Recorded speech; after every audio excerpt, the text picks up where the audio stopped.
Bismillahirrahmanirrahim. Alhamdulillahirabbil alamin. Salatu wassalamu ala sayyidina Rasulillah wa ala alihi wa sahbihi wa man wala thumma amma ba'd. Bersyukur kepada Allah Subhanahu wa taala atas segala rahmat dan petunjuknya kepada kita semua, sehingga alhamdulillah pada kesempatan yang berbahagia ini kita melanjutkan kitab Madkhal ila Tasawuf al-Islami, ini pengantar untuk mengenal tasawuf Islam, oleh Sayyidina Maulana Nuruddin Dr. Al-Jumah sallallahu taala. Selawat dan salam kita kirimkan kepada Sayyidina wa Habibina Muhammad sallallahu alaihi wasallam, yang merupakan rahmah bagi seluruh umat manusia dan panutan serta makhluk yang paling mulia, paling istimewa, paling bertakwa, paling dekat kepada Allah Subhanahu wa taala. Kemudian pada pertemuan yang lalu kita sudah membahas tentang khulasa tasawuf, yaitu takhalli wa tahalli wa tajalli. Sekarang kita melanjutkan tentang proses atau mekanisme takhalli, bagaimana seseorang bisa melaksanakan takhalli, kemudian tahalli, kemudian muncul tajalli. Fadlan. Bismillahirrahmanirrahim. Qala al-musannif rahimahullah ta'ala wa nafa'ana Allahu bi 'ulumihi fid dharain amin. Kaifa nasilu ila at-takhalli? Ijra'atu at-takhliyah. Dzakarna min qablu annahu بمجرد التخلية من القبيح سيتم التحلية بالصحيح، وهذا مثل التواضع والكبر والحب والكراهية والصفاء والشحناء. Jadi di sini Maulana akan berbicara tentang mekanisme atau proses takhliyah, bagaimana takhliyah kita bisa amalkan, kemudian menuju ke tahliyah, kemudian akan menghasilkan tajalli, yaitu dengan mudah saja dengan mengamalkan yang pertama, yaitu tahliyah, at-takhalli anil qada'i, meninggalkan yang tidak baik, otomatis kebalikannya muncul, yaitu tahliyah. Jadi kalau kita meninggalkan sifat kibar, sombong, otomatis sifat tawadu akan muncul. Kalau kita meninggalkan sifat kikir, itu otomatis sifat dermawan akan muncul, karena tidak mungkin manusia kosong dengan sifat. Jadi manusia dalam kehidupan ini ada namanya sifat berpasang-pasangan, ada yang tinggi, ada yang pendek, ada yang kaya, ada yang miskin, ada yang kikir, ada yang dermawan. Itu yang dimiliki oleh manusia mengenai masalah sifat selama dia hidup. Jadi mengamalkan takhliyah akan muncul tahliyah. Jadi kita punya kaidah dari mafasid aula min jalbil masalih. Jadi meninggalkan yang tidak baik itu lebih utama daripada mengamalkan yang baik kemudian mengerjakan yang tidak baik. Dengan meninggalkan yang tidak baik, otomatis Anda akan menjadi baik. Makanya di sini Maulana dia rakis kepada takhliyah, karena takhliyah dengan tahliyah syai'an di ummatin wahidah, yaitu dua hal yang tidak bisa terpisahkan. Karena sifat manusia imma takhliyah, imma tahliyah. Itu. Kalau dia tidak kikir, berarti dia dermawan. Fadhil. فنحن نركز على التخلية ونقدمها في الذكر والدراسة والنظر، لأن التخلية والتحلية وجدان لأمة واحدة، والعالم لا يعرف الفراغ. Jadi takhliyah dikedepankan karena takhliyah dan tahliyah syai'an li ummatin wahidah, seperti mata uang, di sebelahnya gambar lain, sebelahnya gambar lain, tapi tidak bisa dipisahkan. Itu. Jadi kalau ada takhliyah, otomatis ada tahliyah. Jika Anda meninggalkan tahliyah, otomatis Anda mengamalkan tahliyah. Oleh karena itu diprioritaskan at-tahliyah. Fadal.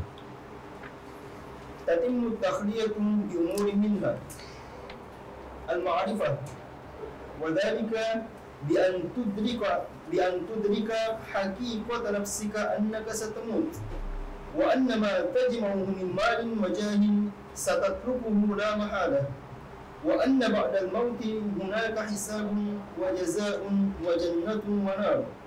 Jadi syarat pertama atau mekanisme pertama adalah al-ma'rifah. Jadi ma'rifah ini sangat penting. Dengan mengetahui sesuatu kita akan menyadarinya. Jadi ulama mutaakhirin mendirikan bahwasanya al-ilmu yahillu kullal mushkilat. Ilmu menyelesaikan semua permasalahan yang kita hadapi. Oleh karena itu yang pertama dalam mekanisme takhalliyah ini adalah ma'rifah. Mengetahui bahwasanya kita ini manusia dari Allah Subhanahu wa taala, terus lahir di dunia menuju ke mana? Dalam dunia ini kita akan berputar, terus akan menuju ke akhirat. Di sana ada surga, ada neraka, ada hisab, ada perhitungan. Bukan sekedar kita makan minum selesai masalah, tetapi di sana ada perhitungan di akhirat. Ima kita ke surga, ima kita ke neraka. Dengan demikian kita akan menyadari bahwasanya kita akan meninggalkan yang tidak baik. Tidak perlu korupsi. Nanti di surga insyaallah miliaran di sana. Anda mau berapa miliar? Itu. Anda mau punya rumah 3 kamar, 1 kamar penuh dengan dolar, tidak ada masalah. Itu. Hanya berkeinginan saja semuanya ada. Dengan demikian bahwasanya di sana ada hisab, itu akan membuat kita sadar bahwasanya tidak perlu kita mencuri di dunia ini, tidak perlu kita mengambil hak orang lain. Itu takhliyah. Itu jadi ilmu sangat penting, khususnya di zaman sekarang ini.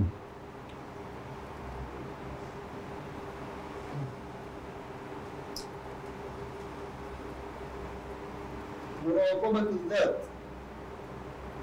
فإذا حصلت المعرفة التي شرحناها دفعك ذلك إلى العمل حتى تحاول تدارك ما بقي من عمرك قبل الفوت والموت. Jadi muraqabatul zat yaitu introspeksi diri, senantiasa mengoreksi diri. Jadi kalau kita sudah mengetahui di sana ada surga, ada neraka, kemudian ada hisab, ini akan memotivasi kita untuk bekerja. Bahwasanya tidak ada jalan lain kecuali beramal untuk masuk surga. Karena kenapa? Inna rahmatallahi qaribun minal muhsinin. Jadi hanya orang-orang yang berbuat kebaikan yang bisa mendapati rahmat Allah Subhanahu wa taala. Jadi itu motivasi, ada ilmu, di sana ada surga, ada neraka, yang memotivasi kita untuk bekerja, untuk beramal dengan cara mengintrospeksi diri, dengan cara menyadari bahwasanya kalau kita berbuat keburukan mungkin akan mati sebentar lagi. Untung kalau sempat bertobat.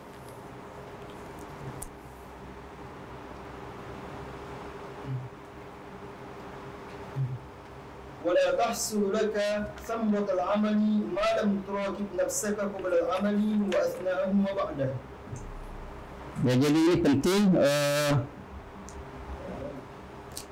La tahsul laka samratul amal. Jadi hasil daripada amal itu kita tidak peroleh sama sekali kecuali dengan 3 hal, yaitu muraqabah qabla al-amal. Itu ada namanya ikhlas. Sebelum kita beramal, Anda perhitungkan saya ikhlas atau tidak ikhlas, lillahi atau bukan karena lillahi. Yaitu marhala sebelum amal. Kenapa? Karena itu kan berpengaruh. Kalau Anda tidak ikhlas, otomatis hasilnya nanti tidak ada apa-apa di akhirat. Kemudian asna al-amal. Apakah saya kerjakan ria atau bukan ria? sudah benar atau tidak. Itu. Jadi itu sementara kita beramal, apakah Anda baca basmalah, Anda berzikir, terus Anda ria atau tidak ria ketika Anda sedang belajar atau sedang salat, sedekah dan sebagainya. Dengan demikian jika Anda saya ini ria, Anda kembali berniat astagfirullah, itu tidak boleh, karena mungkin sebentar kita akan mati, di sana ada akhirat menunggu, ada surga, ada neraka. Harus ikhlas.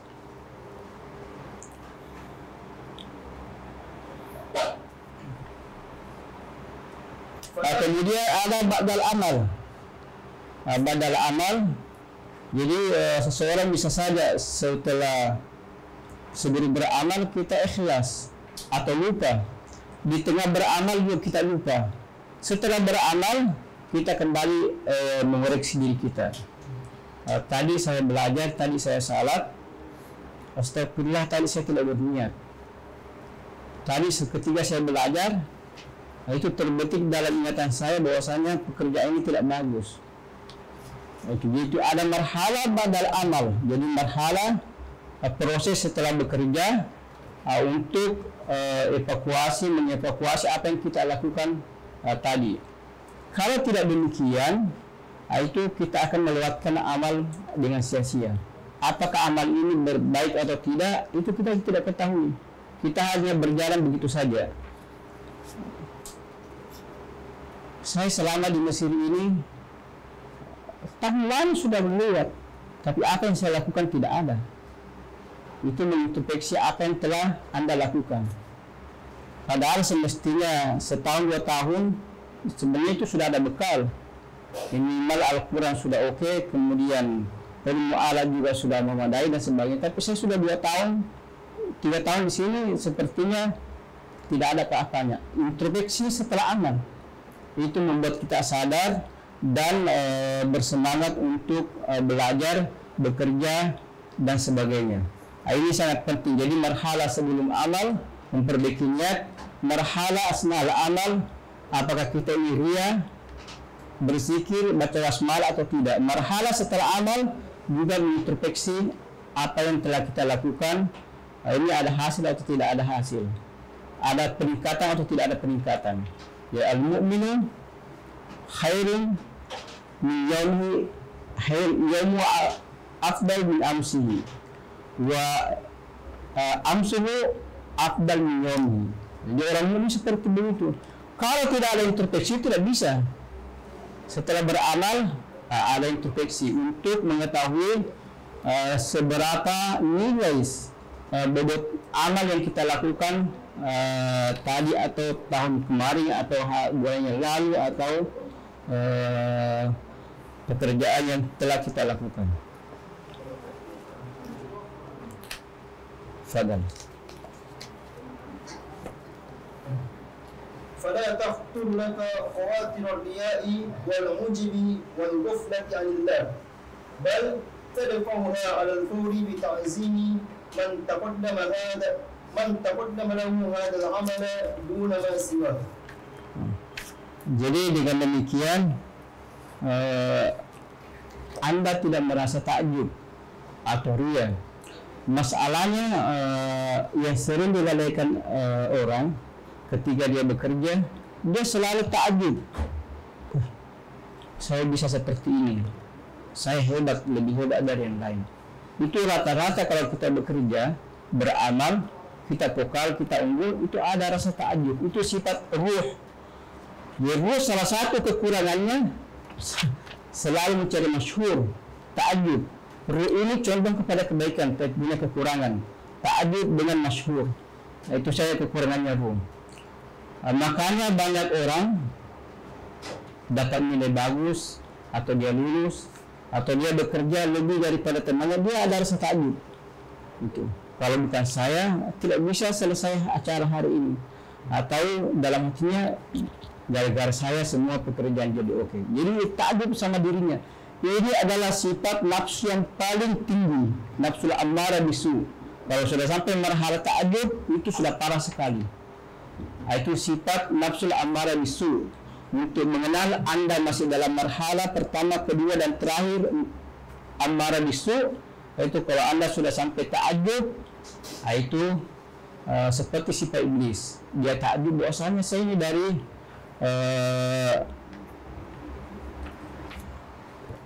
api, Adam itu dari tanah, tidak ada apa-apanya, saya lebih hebat daripada Adam. Makanya dia tidak mau sujud. Nah, ini sangat penting bagi kita bagaimana mengamalkan takhliyah sehingga kita betul-betul bekerja dan menghasilkan apa yang kita inginkan. Yaitu marhalah kedua, muraqabah tuzat, yaitu muraqabatun nafs ba'dal ma'rifah. Jadi ma'rifah tidak cukup, harus diamalkan ma'rifah tersebut dengan cara muraqabatu zat. Fadhal. Al-himmah. Al-himmatu hiya ibaratun an qaradin yattakhidhu al-insan saliku fi an-nuhudi wa tarki at-tawani wal kasli fi at-tariq ila Allah. Jadi marhalah ketiga itu marhalatul himmah. Jadi himmah ini adalah keputusan seseorang untuk mengerjakan sesuatu. Jadi tekad, keinginan hati, keputusan yang kita ambil untuk mengerjakan sesuatu. Jadi himmah ini sangat penting. Bahkan para kibaril aulia, himmah ini menjadi andalan. Jadi begitu dia berkeinginan, saya mau kerjakan, saya mau belajar, apapun pengaruh akan datang teman bersiara, cerita, tetap dia belajar. Dia punya himmah yang kuat. Saya mau ke kuliah, turun hujan, tunggu berhenti hujan, masih ada waktu, tetap dia ke kuliah. Beda orang yang lemah himmahnya, saya mau belajar, tiba-tiba ada telepon atau ada teman yang bertamu, cerita dan sebagainya, sudah kendor, sudah tidak usah ke kuliah, besok saja. Tetapi orang yang punya himmah yang kuat itu tidak terpengaruh dengan sebab atau tantangan yang dihadapi. Oleh karena itu himmah ini seolah-olah rahasia pembebanan. Rahasia taklid ini adalah himmah. Anda diberi beban untuk salat. Apakah Anda punya himmah untuk kuat untuk tetap salat? Begitu Anda mengatakan saya mau salat, saya mau pergi salat, itu taklif. Taklif bahwasanya Anda mempunyai himmah yang kuat. Jadi himmah kuat ini menjadi tolak ukur bagi seseorang. Orang sering menilai bahwasanya mentalnya lemah, hatinya lemah. Itu semua pengaruh daripada himmah. Itu. Jadi ketetapan karar yang ada di dalam hati untuk mengerjakan sesuatu. Sehingga kita melihat seseorang saya belajar, dia belajar. Meskipun ada halangan, ada rintangan, karena dia sudah berniat, punya himmah untuk belajar, dia belajar. Juga demikian, wallahi saya tidak mau malas-malas lagi. Kenapa? Saya sudah rasakan bagaimana rasanya kalau orang gagal tidak naik tingkat. Pokoknya saya harus belajar, saya harus ikut talaki, saya harus ikut muhadarah, saya harus cari tahdid, saya harus belajar bersama.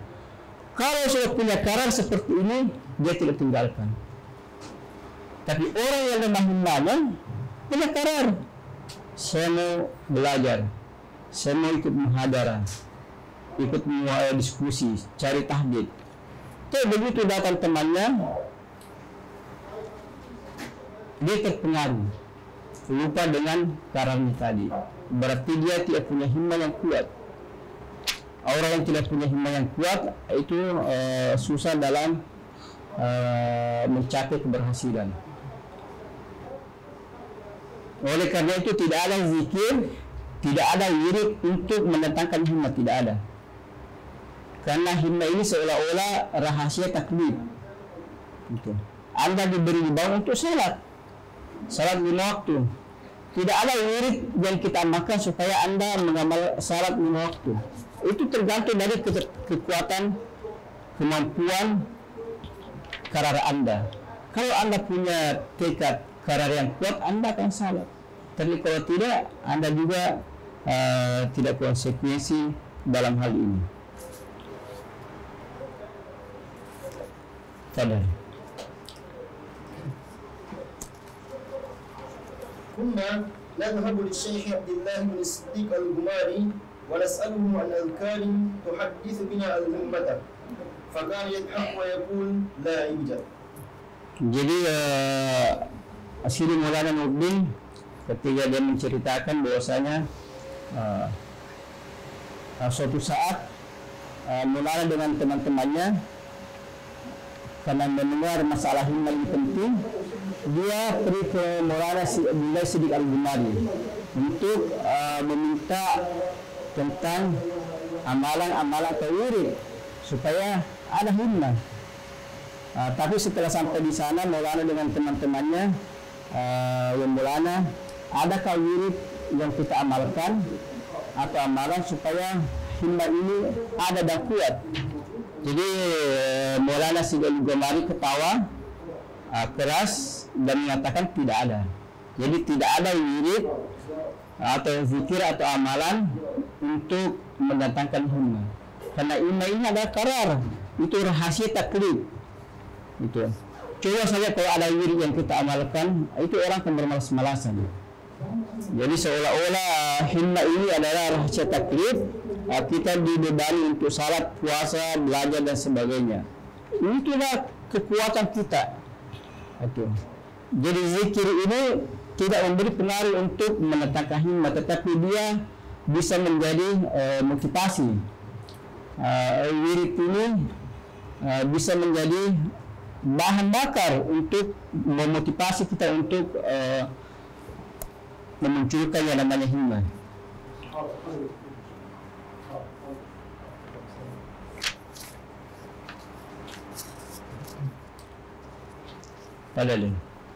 فالهمة وكأنها هي سر التكليف فقد كلف الله حتى تعمل وليست الأذكار هي التي تؤثر بك وتعينك.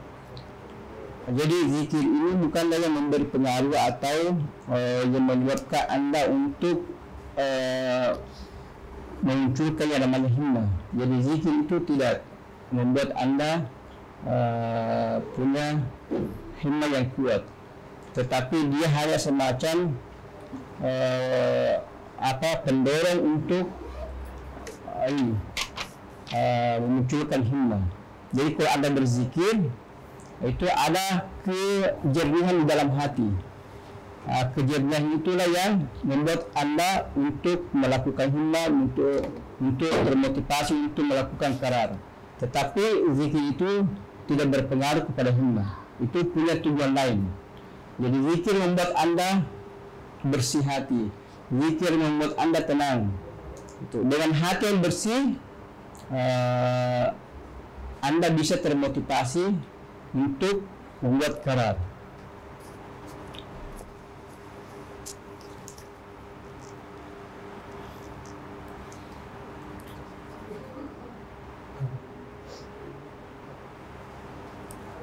الهمة هي قرار من الإنسان أنني سأنجز عملي في كذا أي قدر من الوقت وسأبتعد عن كذا وذلك يستلزم منك قوة داخلية وعزيمة على تنفيذه. Jadi himmah itu karar dari dalam. Oleh karena itu di awal-awal hikam kita sudah mempelajari tentang himmah. Jadi al-himmah la takhriqu aswar al-akbar. Jadi himmah ini tidak mampu menerobos tembok takdir ilahi. Jadi himmah ini para awliya dia punya himmah karar. Lampu mati-mati. Hujan turun. Angin berhenti. Itu namanya himmah. Jadi kekuatan hati yang dari dalam yang mempunyai pengaruh kepada sesuatu. Itu yang dimiliki oleh para wali-wali. Tidak ada baca cuma Bismillahirrahmanirrahim saja. Tidak seperti kita semua sudah baca kursi, baca ini, tapi tidak ada pengaruh. Kenapa? Tidak ada himma di dalam hati yang lemah. Tapi kibarul aulia itu himmanya kuat. Saya mau salat, dia pergi salat. Ketemu teman di jalan, ketemu, tidak ada pengaruhnya, tetap saja dilayani dan dilanjutkan. Saya mau belajar,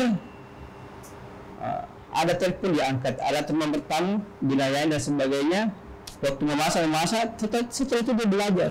Itu himma yang kuat, tidak terpengaruh dengan apa yang ada di sekitarnya. Kibarul aulia juga demikian, seperti yang kita jelaskan berulang-ulang. Gitu. Jadi kibarul aulia, himma yang kuat ini, kalau dia menatap lampu, dalam hatinya saja terbetik mati-mati, hidup-hidup, turun hujan, itu himma yang kuat yang dimiliki oleh para wali-wali, sehingga himma ini menjadi rahasia itu taklif. Karena kalau tidak ada himma, kita tidak bisa menjalankan taklif. Itu cobaannya di situ. Jadi kalau tidak ada himma yang kuat, sudah dekat ujian, tapi kita masih santai. Kenapa? Tidak ada himma yang kuat. Jadi kalau tidak ada himma yang kuat, itu tidak ada semangat untuk belajar, membaca dan sebagainya. Ikut dengan lingkungan. Jadi ini himma perlu dan sangat penting. Itu dikaji dan dipelajari. Jadi kalau perlu buat makalah tentang himma itu karena sangat penting, dan itu merupakan rahasia kesuksesan bagi seseorang. Fadhil.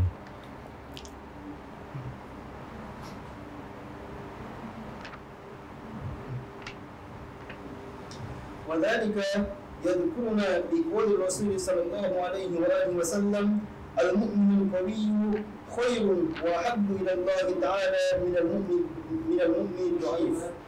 Jadi hadis ini sangat penting, bahwasanya al-mu'minul qawiyyu khairun wa ahabbu ila Allah ta'ala min al-mu'min ad-dhaif wa fi kullin khair.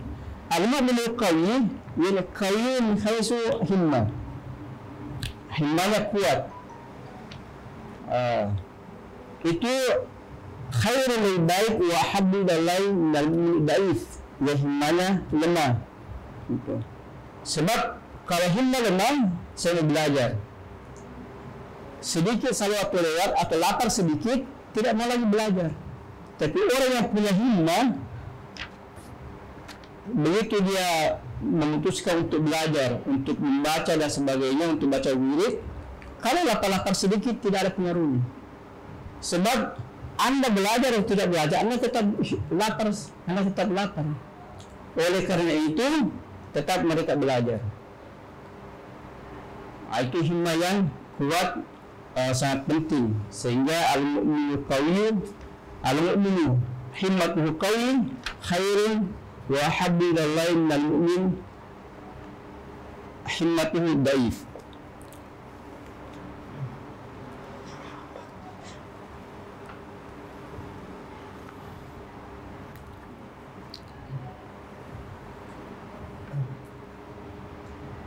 وقد تتفاوت قوة الإنسان وضعفه في جوانب حياته، فيكون قويا في شيء ضعيفا في شيء. فقد كان سيدنا حسان بن ثابت رضي الله عنه ذا فصاحة وقوة وبلاغة في الشعر، لكنه كان لا يحسن القتال ولا يقوي عليه. Jadi Sayyidina Hasan, jadi betul himma ini penting, tetapi manusia bertingkat-tingkat mengenai masalah himma.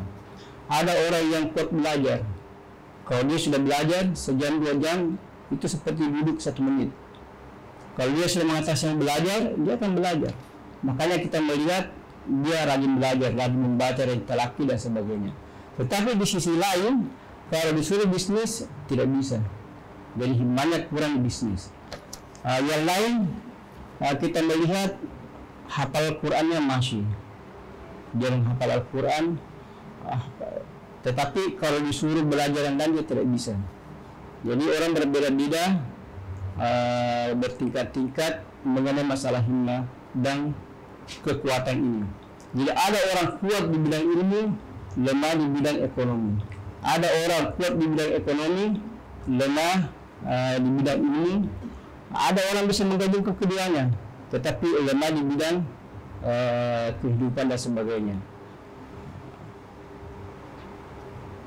Seperti Maulana Hasan. Jadi Hasan ini fasih, syair Nabi SAW. Tetapi dia punya fisik yang lemah. Jadi otaknya, akalnya kuat di bidang bahasa Arab, syair dan sebagainya. Tetapi fisiknya lemah, sehingga dia tidak ikut peperangan. Ketika Nabi SAW meninggalkan istri-istrinya dan keluarganya, termasuk Hasan, kemudian tidak ikut perang karena Hasan ini lemah. Setelah orang kafir datang, Sofia binti Abu Talib, wah Hasan, kum, ada musuh yang datang. Tapi Hasan ini justru gemetaran, dia takut. Kenapa? Tidak pernah memegang pedang, tidak pernah berhadapan dengan musuh, tetapi dia hanya berhadapan dengan pulpen, dia hanya memuji Nabi dan sebagainya. Maka Sayyidah Sofia ini dia mengambil pedang, kemudian menghadapi orang musyrik ini, kemudian dia bunuh. Jadi orang masing-masing punya himmah yang kuat di bidang yang dia tekuni. Tidak ada masalah. Tetapi yang paling penting bagaimana kita punya himmah yang kuat. Tentang perbedaan derajat, tabakat itu sunnatullah. Mungkin Anda imam di satu ilmu, tetapi Anda makmum di ilmu yang lain. Anda imam di bidang fikih, tapi di bidang bahasa Anda makmum. Itu tidak ada masalah. Tapi yang paling penting kita punya himmah yang kuat, sehingga kita bisa melaksanakan atau merealisasikan apa yang kita cita-citakan. Fadal. ففي الحديث عن أم عروة عن أبيها عن جدها الزبير قال: لما خلف رسول الله صلى الله عليه وآله وسلم نساءه بالمدينة خلفهن في فالح، وفيهن صفية بنت عبد المطلب، وخلف فيهن حسان بن ثابت، وأقبل رجل من المشركين ليدخل عليهن، فقالت صفية لحسان: عندك الرجل، فجبن حسان وأبى عليه، فتناولت صفية السيف فضربت به المشرك حتى قتلته، فأخبروا بذلك رسول الله صلى الله عليه وآله وسلم، فضرب لصفية بسهم كما كان يضرب للرجال. Nah, jadi himmah ini penting kita miliki. Mengenai masalah darajat itu tidak ada masalah. Jadi kadang-kala kita kuat di ilmu, tetapi mungkin di bagian politik kita lemah. Kadang-kala kita kuat di ilmu, tetapi kita lemah di bidang ekonomi. Itu. Meskipun kita berusaha untuk menutupi kekurangan ini, tidak ada masalah, sesuai kemampuan. Ada orang belajarnya oke, mungkin juga ekonominya oke, dan muamalahnya sesama manusia juga oke. Karena punya himmah yang kuat. Itu. Tentang kekurangan lain tidak ada masalah. Yang penting kita punya himmah minimal jurusan yang kita geluti. Kita di bidang bahasa kita punya himmah yang kuat di situ. Saya belajar. Pokoknya nahwu, syarat, balaghah, ilmu arud itu tiap pagi sudah menjadi makanan pagi. Mungkin yang lain bisa dimakan siang dan sebagainya. Himmah yang kuat supaya kita berhasil di bidang kita. Itu meskipun di bidang lain kita lemah, itu tidak ada masalah.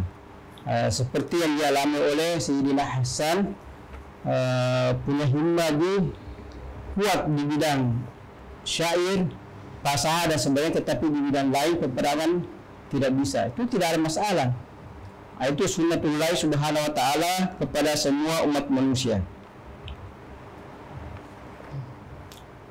Jadi tiga tadi ini ada ma'rifah, ada ilmu, ada muraqabatul zat, muraqabatul nafs, terus yang ketiga ada himmah.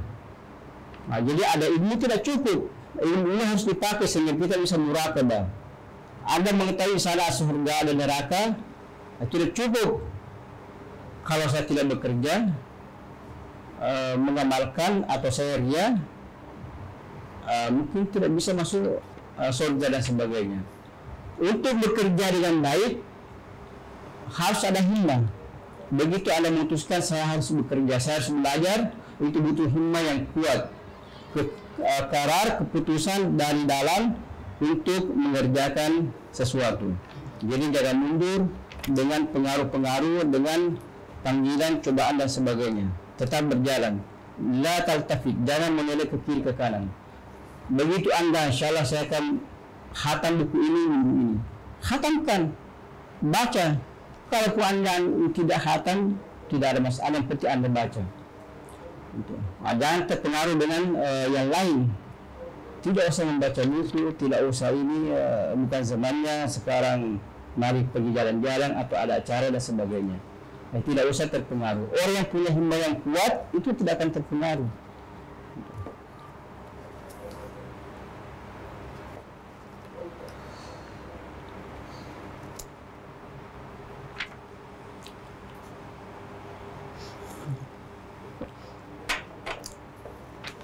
والذكر هو الوقود لعقل الإنسان، فهو الذي يفيد في المعرفة والمراقبة ويساعد عليها، ويساعد كذلك في زيادة الهمة بعد وجودها. Jadi zikir ini dia bahan bakar, bahan bakar yang bisa membantu untuk bekerja, muraqabah, ma'rifah dan sebagainya. Itu zikir. Jadi Anda punya ma'rifah, terus muraqabatul nafs, Anda punya himmah, zikir ini akan bisa membantu di situ. Zikir bisa membantu. Kenapa? Karena zikir ini membuat Anda tenang. Ala bi zikri tatma'innul qulub. Zikir ini bisa membuat hati Anda jadi bersih. Oleh karena itu himmah Anda semakin kuat. Itu. Tetapi dia bukan faktor utama untuk himmah atau muraqabatul nafs. Tetapi zikir sangat penting. Itu zikir sangat penting, di samping untuk ketenangan, untuk kembali kepada Allah Subhanahu wa taala. Coba kalau Anda bersih kembali kepada Allah, Anda tidak lupa, selalu mau ada himmah. Tetapi kalau tidak ada zikir, Anda jadi pelupa. Jadi bagaimana ada himmah kalau Anda pelupa? Jadi zikir ini bisa menjadi motivator untuk himmah. Apalagi kalau himmahnya sudah ada, itu dia perkuat.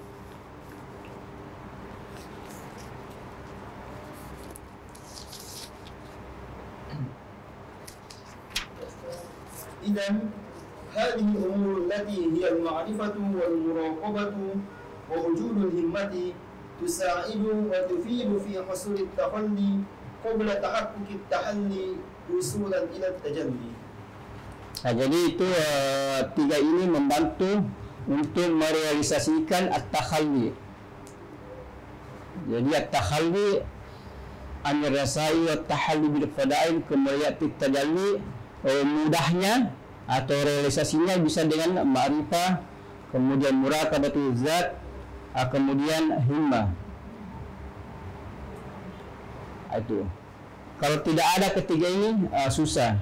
Kenapa ketiga Anda ingin mengatakan saya tidak mau berbohong atau saya tidak mau malas? Itu susah karena Anda akan berhadapan dengan nafsu Anda. Itu. Mungkin Anda mengatakan hari ini dengan mulut saya tidak mau malas, tidak ada masalah. Tapi ketika Anda mau bekerja belajar, Anda berhadapan dengan nafsu Anda. Ammaratun bisu, itu yang selalu menyuruh kepada kemalasan, tidur lebih baik, santai lebih baik, pergi sama teman lebih baik daripada tinggal belajar menyendiri dan sebagainya. Tetapi dari adanya ma'rifah, bahwasanya kalau bukan sekarang kapan lagi? Kalau tidak belajar, tidak ada ilmu yang datang. Di sana ada surga, ada neraka. Kemudian muraqabatul zat, itu baik sebelum bekerja, saat bekerja, dan setelah bekerja. Kemudian ada himmah. Ketiga komponen ini akan sangat membantu kita untuk merealisasikan takhalli, yang akan menemukan tahalli, kemudian mendatangkan tajalli. Jadi himmah sangat penting. Himmah itu akan menjadi senjata kibaril aulia, itu untuk berinteraksi dengan alam ini. Jadi wali-wali ini tidak ada bacanya, hanya bismillah saya sudah dapat berkah. Tetapi kekuatan hati, kekuatan dari dalam itu yang berpengaruh. Jadi ketika dia menatap orang, seorang mursyid menatap muridnya, itu dengan himmah.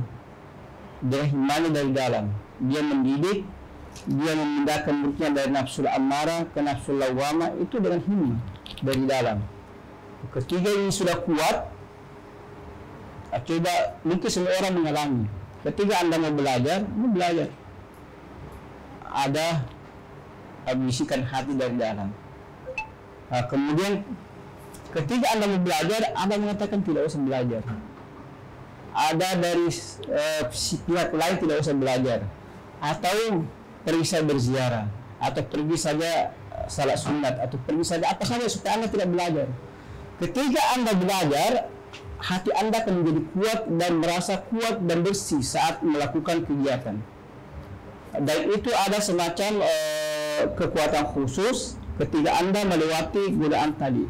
Tapi ketika Anda gagal, datang bisikan tidak usah belajar, pergi saya berziarah atau pergi saya salat sunat, itu Anda akan merasa lemah, dan setelah itu Anda akan merasakan sesuatu kelemahan. Kalau ini terus dipelihara akan bentuk kekuatan. Itulah himmah, sehingga ketika sampai ke puncaknya, itu yang dipakai seseorang. Jadi kalau dia mau belajar, kipas angin berhenti jalan, itu karena himmah, kekuatan dari dalam. Itu ketemu dengan ana inda zari abdi, jadi kekuatannya Allah kabulkan. Hamba aku mengatakan lampu mati sesuai dengan apa yang Allah inginkan. Itu. Jadi himmah ini sangat penting untuk kita pelajari dan kita pahami, karena akan menjadi kunci dan rahasia bagi kesuksesan.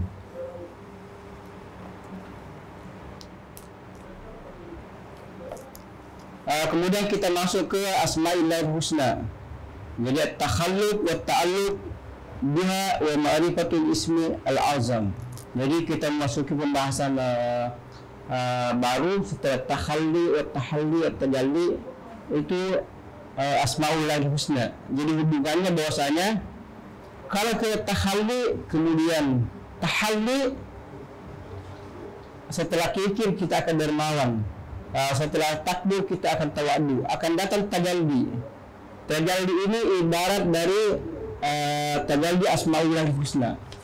Jadi Asma'ullahil Husna datang kepada seseorang, itu membawa nur, cahaya, ma'rifah dan sebagainya.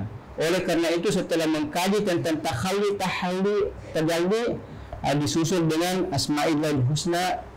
Itu. Fadal. Asma'ullahil Husna, at-takhalluq wa ta'alluq biha wa ma'rifatul ismil a'zam. المتأمل للكون حوله يجد أن أسماء الله الحسنى تسري في الكون كله. Jadi semua yang apa di alam ini yang kita lihat itu Asma'ullah Subhanahu wa Ta'ala, Asma'ullahil Husna. Jadi tajalli Asma'ullahil Husna itu ada di semua alam, semua makhluk. Jadi alam ini ada karena tajalli Asma'ullahil Husna. Itu. di berbagai lapisan, berbagai corak dan model, tidak ada yang keluar dari Asma'illahil Husna.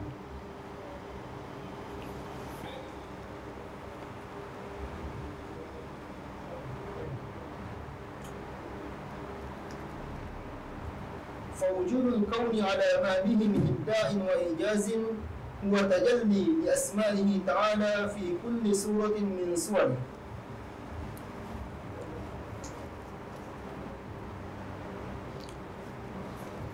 Jadi semua yang kita saksikan, yang indah, keagungan, yang jelek, yang buruk, semuanya yang ada di alam ini itu tajalli Asma'illahil Husna. Jadi kita melihat pohon, kita melihat pohon yang indah, kemudian ada buahnya, kemudian warnanya juga indah, itu tajalli Asma'illahil Husna, sifatul jamal. Ada buahnya, apa yang begitu bagus, ada sifatul Razzaq, sifatul Rahman, sifatul Rahim, sifatul Quwa. Pokoknya semua yang kita lihat itu tajalli Asma'illahil Husna. Untuk menunjukkan bahwasanya alam ini diatur oleh Yang Maha Kuasa dan memiliki sifat-sifat yang tidak dimiliki oleh yang lain.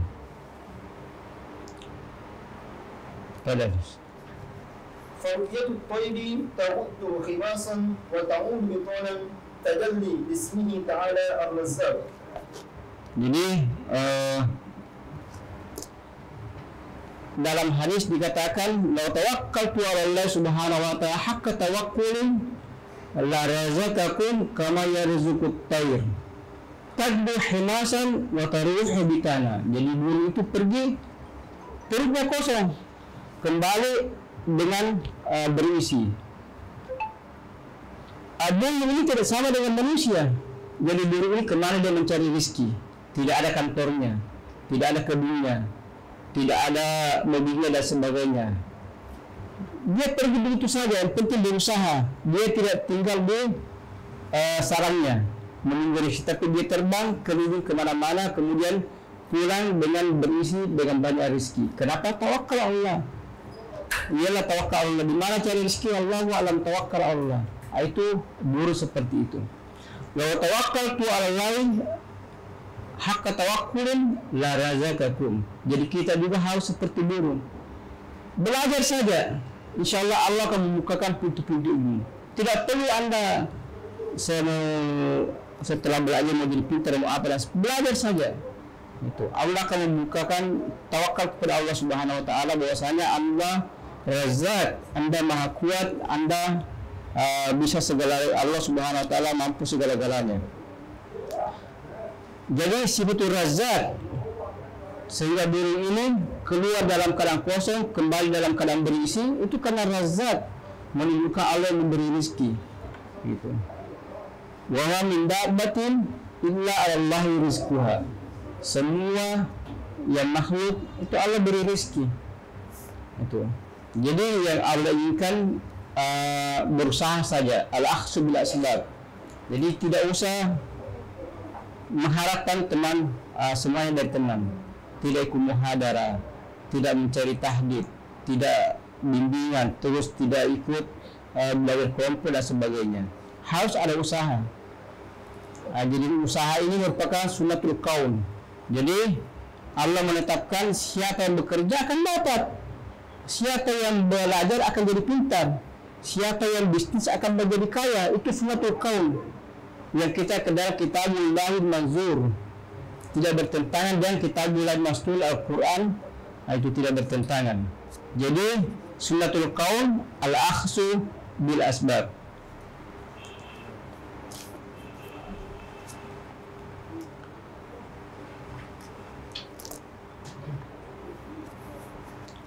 Fadal.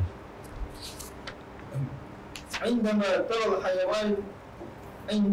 ترى الحيوانات العجماء كيف تحمل على صغارها فتطعمهم وترعاهم يتجلى اسمه تعالى الرحمن. Jadi bayangkan saja kalau ada hewan yang liar seperti harimau. harimau itu sangat kejam, liar, buaya dan sebagainya. Tetapi sesama anaknya dia sangat penyayang. Bagaimana harimau menyayangi anaknya, ular menyayangi anaknya dan sebagainya. Itu artinya Allah sifatur Rahman tajalli kepada hewan ini.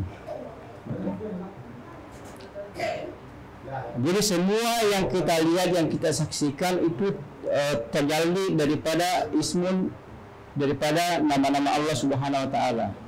Itu kalau tidak ada sifatur Rahman dan Rahim, tidak mungkin hewan yang kejam ini bisa menyayangi anaknya. Coba bayangkan saja kalau Anda pergi di Gabah ketemu harimau, tidak bisa dibayangkan Anda diapakan dengan harimau. Itu. Begitu dia kejam dan ganasnya yang namanya harimau. Tapi kalau sesama anaknya, dia penyayang dan pengasih. Itu berarti sifatul Rahman, Rahim ada pada hewan tersebut. Fadal. عندما ترى طفلا صغيرا ينجو من تحت أنقاض بيت منهدم دون أن يصيبه أذى يتجلى اسمه تعالى الحفيظ. Jadi amat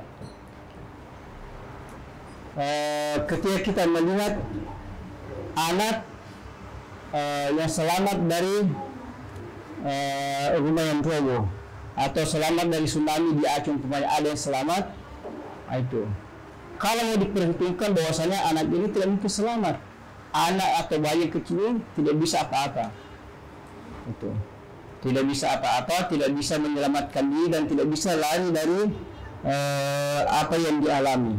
Tetapi kalau Allah yang menghendaki, Allah Hafiz, Allah yang menghendaki selamat, tidak ada yang bisa menyentuh, atau air yang lewat tidak bisa berpengaruh kepada anak tersebut, atau rumah yang runtuh tidak bisa menyentuh atau memberi luka kepada anak ini, sehingga bayi itu bisa selamat. Kenapa Hafiz? Itu. Sehingga kita melihat inna nahnu nazzalna dzikra wa inna lahu lahafizun.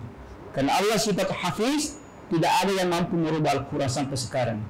Tidak ada yang mampu mendatangkan Al-Quran sehingga Al-Quran itu bisa diragukan. Kenapa Hafiz? Jadi itu adalah tajalli Asma'ullah Subhanahu wa ta'ala.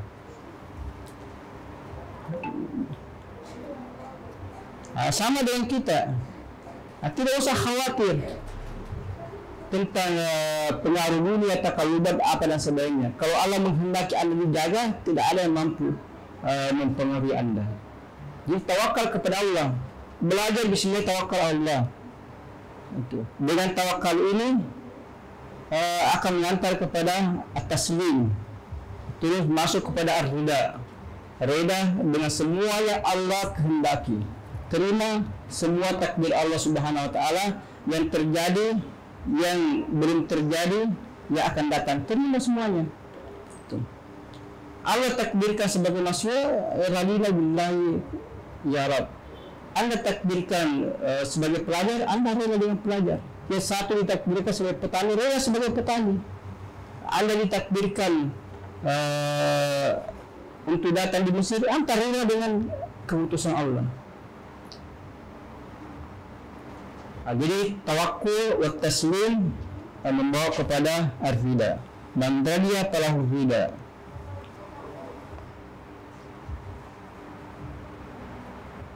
Qadan. وهكذا فأسماء الله تعالى تتجلى في كل ما حولنا من الكون الفصيح إذا ما تأمله الإنسان.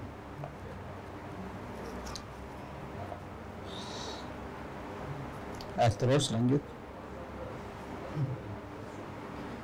وهذا التجلي يشعر به ويراه الذاكر وغير الذاكر الطائع والعاصي، غير أن إدراك وتدبر معانيها وتجليتها يتفاوت بين البشر حسب تعلق قلوبهم وضراعتها. Jadi Asmaul Husna ini bisa dirasakan oleh semua manusia, bisa disaksikan oleh semua manusia, bahwa apel yang begitu indah mulai dari pohonnya, akarnya dan sebagainya, Anda makan, rasakan, dengan enak dan lembut. Semua itu ada sifatul razak, sifatul jamal, sifatul rahim, ada sifatul quwa. Itu semua manifestasi daripada Asmaul Husna. Itu. Begitu Anda melihat ada orang kuat, berarti itu sifatul quwa. Ada orang ilmunya luar biasa, berarti sifatul ilmu. Ada orang dermawan, berarti itu sifatul karam. Dan sebagainya. Jadi semua yang kita saksikan di dunia ini itu terjalin daripada Asma'illah Subhanahu wa Ta'ala. Ini disebut dengan wahdaniyah. Wahdaniyah. Jadi alat ini ada karena wahdaniyah. Tetapi jadi menunjukkan banyak wahid, isnin, selasa, arba'ah. Tetapi Allah zatnya satu, terlihat ahadiyah, sifat ahadiyah. Ahadiyah ini hanya milik Allah saja. Wahdaniyah itu kepada alam ini.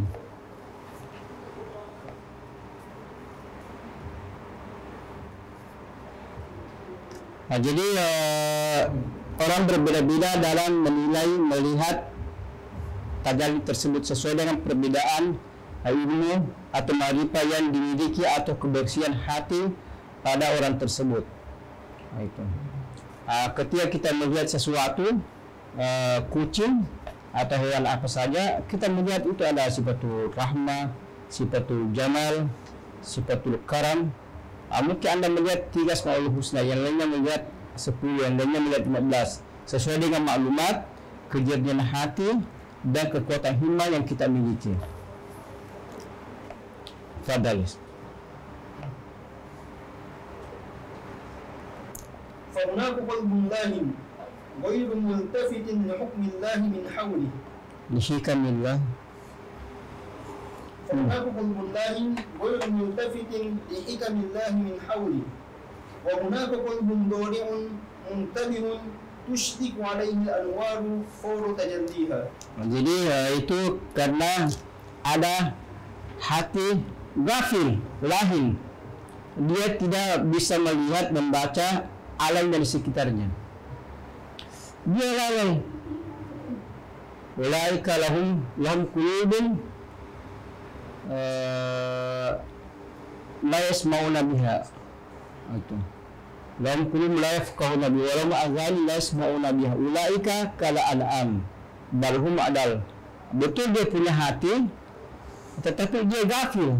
Kenapa tadi tidak ada zikir? Jadi zikir ini membuat Anda tidak lalai, sehingga Anda bisa mendapatkan himmah yang kuat. Tapi ketika Anda tidak ada zikir, Anda bisa lahin, ghafil, susah untuk mendatangkan himmah. Sehingga manusia berbeda-beda, bertingkat-tingkat dalam membaca apa yang terjadi di alam ini. Seperti yang kita lihat, orang juga belajar membaca buku bertingkat-tingkat. Ketika ada membaca buku, yang lainnya memahami seperti ini, yang lain memahami seperti ini, tergantung kejernihan hati itu berpengaruh. Juga maklumat yang kita miliki selama ini. Oleh karena itu, zaman sekarang ini banyak orang tidak sampai ke sini. Kenapa? Lain, dia ghafil, tidak ada zikir. Itu salah satu rahasia kenapa kita hidup di zaman yang serba musibah, karena tidak ada orang berzikir. Lupa dengan zikir, lupa dengan selawat kepada Nabi Sallallahu Alaihi Wasallam. Padahal. والقلوب الضارعة هي القلوب المتعلقة بالدعاء والذكر، سواء كانت تدعو لأمر دنيوي كحاجات الدنيا من رزق وستر وغيره، أم كانت تدعو لأمر أخروي كالجنة والمغفرة والرحمة يوم الحساب. Jadi ada kalbun ghafil, ada kalbun dari, yaitu penuh khusyuk, meratap kepada Allah Subhanahu wa Ta'ala. Itu kalbun dari yang sangat dibutuhkan sekarang ini, di mana manusia pada lalai, lupa. Kita butuh kalbun dari, yatadarra ila Allah Subhanahu wa Ta'ala, ya Rabb, saya ni hambamu yang miskin, amal yang saya lakukan tidak ada nilainya, Rabb, tidak seimbang dengan pemberianmu. Ya Rab, banyak permintaan, banyak pekerjaan, tapi amal sedikit. Tapi ya Rab, Kau mengatakan rahmati wasiat kulla syai'in. Masukkanlah kami ke dalam rahmat-Mu. Itu qalbun dari, ketika menghadap kepada Allah Subhanahu wa taala, meratap kepada Allah Subhanahu wa taala, dia tidak lalai baik dalam urusan dunia maupun tentang urusan akhirat. Itu. Jadi kita sangat butuh qalbun dari untuk zaman sekarang ini.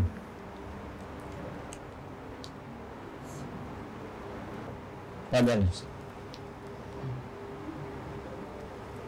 والدعاء في كلتا الحالتين عبادة لأن بها يستشعر العبد أن له ربا خالقا قادرا عالما يتعلق بها ويلجأ إليه عند جميع حاجاته. Jadi dalam kondisi seperti dua fikir talhalata ini ibadah. Kalbun dari wa kalbun gafil, meskipun dia gafil, dia minta, tetapi semuanya adalah ibadah. Itu semuanya merupakan ibadah kepada Allah Subhanahu wa taala yang dirasakan manusia bahwasanya ketika berdoa, saya punya Tuhan, ada tempat kembali, ada tempat meminta, ada yang diharapkan. Itu. Jadi dengan tajalli asma'illah husna kepada semua alam ini, baik kita dari'un atau ghafil atau lahin, tetapi itu merupakan ibadah. Jadi doa ini sangat penting supaya kita mengatakan setelah bekerja, ya Rab, saya sudah bekerja, saya sudah salat, itulah kemampuan saya. Saya salat tetapi saya tidak khusyuk, tapi semuanya saya serahkan kepadamu ya Rab. Ya Rab, perlakukanlah kami ini apa yang pantas bagimu. Jangan kau perlakukan kami apa yang pantas bagi kami, karena kami ini salat tidak khusyuk. Banyak sekali pemberian ya Allah kami tidak syukuri, dan kami ini lupa dan sebagainya. Itu kita berdoa seperti ini bahwasanya di sana ada Tuhan yang Maha Pemaaf, Pengasih, Maha Penyayang, Razak dan sebagainya. Kita kembali kepadanya yang mengatakan bahwasanya rahmati sabakat gadadi, di rahmatku mendahului kemarahanku, rahmati wasiat kulla syai'. Sehingga itu disyariatkan yang namanya doa supaya kita kembali kepada Allah Subhanahu wa taala. Fadal.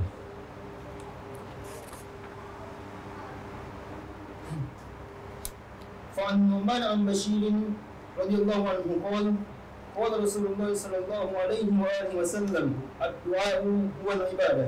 Jadi doa huwa ibadah, dan doa huwa mukhul ibadah. Jadi seolah-olah doa ini merupakan inti daripada ibadah. Apa artinya Anda salat, kita belajar, kita puasa, terus dia berdoa. Berdoa artinya kita menghambakan diri kepada Allah Subhanahu wa taala. Ya Allah, saya sudah belajar. Ya Allah, saya sudah berusaha. Saya sudah salat. Saya kembalikan kepadamu ya Allah. Semua keinginan, semua terjadi atas kehendak-Mu ya Allah. Saya sebenarnya ya Allah tidak pantas untuk lulus, karena kelulusan tidak sesuai dengan amal saya. Tetapi saya minta kepada-Mu ya Rabb, karena Kamu Rahmanur Rahim, Kamu Razzaq, maka luluskanlah saya dengan rahmat-Mu. Jadi doa ini merupakan ibadah, bahkan mukhul ibadah, inti daripada ibadah. Itu penghambaan kepada Allah Subhanahu wa taala. Orang berdoa bukan tujuan utama untuk minta, bukan. Jadi tujuan utama kita berdoa mengatakan saya hamba kepadamu ya Rabb, saya kembali kepadamu ya Rabb, setelah bekerja saya serahkan kepadamu. Itu tujuan orang berdoa. Bukan tujuan kita berdoa, ya Allah kasih bonus saya sudah bekerja, kalau tidak saya bisa kubur. Itu tidak bisa seperti itu. Sudah berusaha, itu. Ya Allah, saya harus sukses, saya harus kaya kan sudah berusaha. Tidak. Jadi tujuan orang berusaha bukan mencari apa yang kita inginkan, apa yang kita cari, bukan. Tujuan utama berdoa adalah penghambaan kepada Allah Subhanahu wa taala. Bahwasanya, ya Allah, semua yang saya kerjakan dengan apa yang saya ketahui, apa yang saya kerjakan, saya serahkan kepadamu.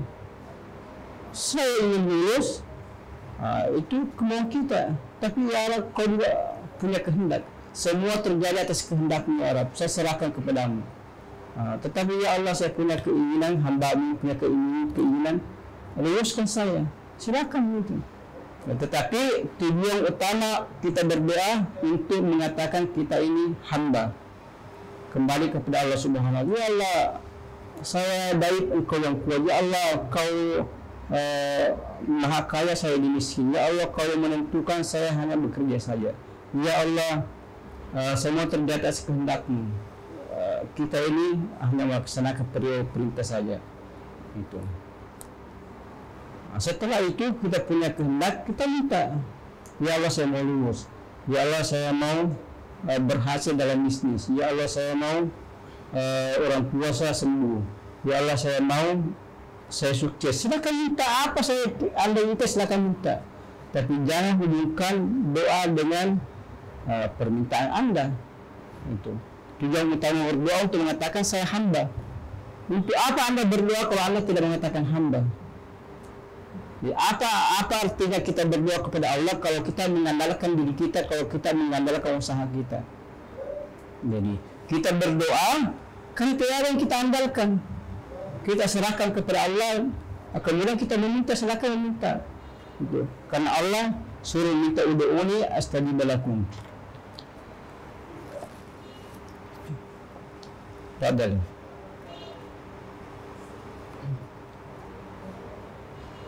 وعن أبي هريرة رضي الله عنه أن رسول الله صلى الله عليه وآله وسلم قال ليس شيء أكرم على الله من الدعاء. Jadi laisa syai'un akrama Allahi min doa. Ini menunjukkan betapa pentingnya yang namanya doa. Sehingga dikatakan doa mukhul ibadah. Karena doa ini adalah penghambaan. Makanya Al-Quran yang terdiri dari 114 surah dan juga 666 ayat itu dikumpulkan menjadi 7 ayat surah Al-Fatihah. Surah Al-Fatihah kemudian dikumpulkan menjadi ayat Iyyaka na'budu wa iyyaka nasta'in. Jadi ibadah dengan isti'anah itu berdoa kepada Allah Subhanahu wa taala. Anda berdoa, Anda beribadah kepada Allah Subhanahu wa taala, kemudian silakan berdoa. Itu.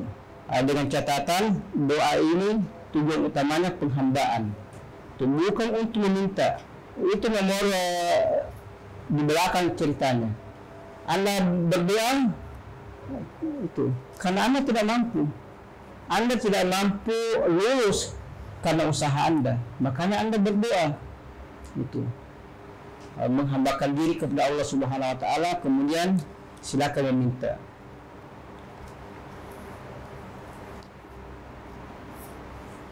Jadi seolah-olah dia mengatakan laisa syai'un akrama Allahi minad doa. Anda berdoa, Anda belajar dan sebagainya, itu tidak ada faedahnya kalau Anda tidak berdoa menghambakan diri.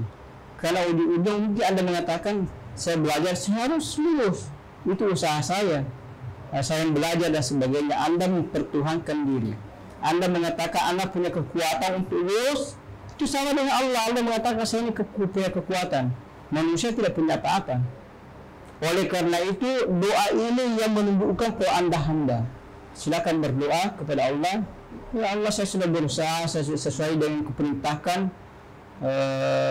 Saya sudah tempuh semua jalan sesuai kekuatan yang Kau berikan kepada saya. Itu semua yang saya serahkan kepadamu. Kenapa? Kau fa'alul lima yurid. Itu. Kita ini hanya menjalankan perintah, menjalankan ibadah, usaha. Itu pun tidak sesuai usaha kita untuk lulus, tidak sesuai dengan usaha belajar Anda. Itu. Kalau bukan karena rahmat-Mu ya Allah, karena Kamu Rahmanur Rahim, kita ini hamba. Kau yang menentukan, kita tidak menentukan. Kau yang kaya, kita yang miskin. Kau Kau yang kuat, Kinja yang lemah. Semuanya saya serahkan kepada-Mu ya Rabb. Tapi saya berharap dengan rahmat-Mu luluskan saya. Ayo kita minta kepada Allah Subhanahu wa taala setelah penghambaan kepada Allah Subhanahu wa taala.